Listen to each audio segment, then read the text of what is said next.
কিশোরগঞ্জের ঐতিহ্যবাহী পাগলা মসজিদে নিলাম ডাকের সংবাদ সংগ্রহ করার সময় দুই সাংবাদিকের উপর হামলার ঘটনা ঘটেছে। বৃহস্পতিবার বিকেলে এই হামলার ঘটনা ঘটে। সংশ্লিষ্টরা জানায়, প্রতিদিন আসরের নামাজের পর পাগলা মসজিদের দানের বিভিন্ন সামগ্রী নিলামে তোলা হয়। এই নিলামকে কেন্দ্র করে স্থানীয় একটি সিন্ডিকেট দীর্ঘদিন ধরে কম দামে দানের সামগ্রী কেনেন। ওই সিন্ডিকেটের কার্যক্রম নিয়ে সংবাদ সংগ্রহ করতে গেলে তাদের ওপরে হামলা চালানো হয়। পরে আহতদের উদ্ধার করে হাসপাতালে ভর্তি করা হয়।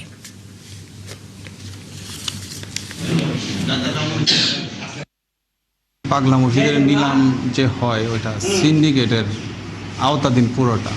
আমি একটা দাম বলেছিলাম, আমি দাম কেন বললাম, এরপরে ওরা পুরো সিন্ডিকেট প্রায় 10-15 জনের একটা গ্রুপ হবে, সেই গ্রুপ মব সৃষ্টি করে আমাদের সাংবাদিকের উপরে আক্রমণ করেছে। পাগলা মসজিদের যে দান মানে সিন্ডিকেট যেটা আর কি, এই যে মুরগি এবং ছাগল যেগুলি দিয়েছে, এই ব্যাপারে আমরা নিউজ করতে গেছি। যাওয়ার পরে মানে এক কথা দুই কথা তারা কম মূল্যে নিতে চায় জিনিসগুলি। এই কথা জিজ্ঞাসা করতেই আপনারা কি, আমরা সাংবাদিক হয়েছেন দেখে গিয়েছি, এইসব বইলা 15-20 জন অতর্কিত আমরা 2-3 জন যারা আছি সবার উপর হামলা করছে।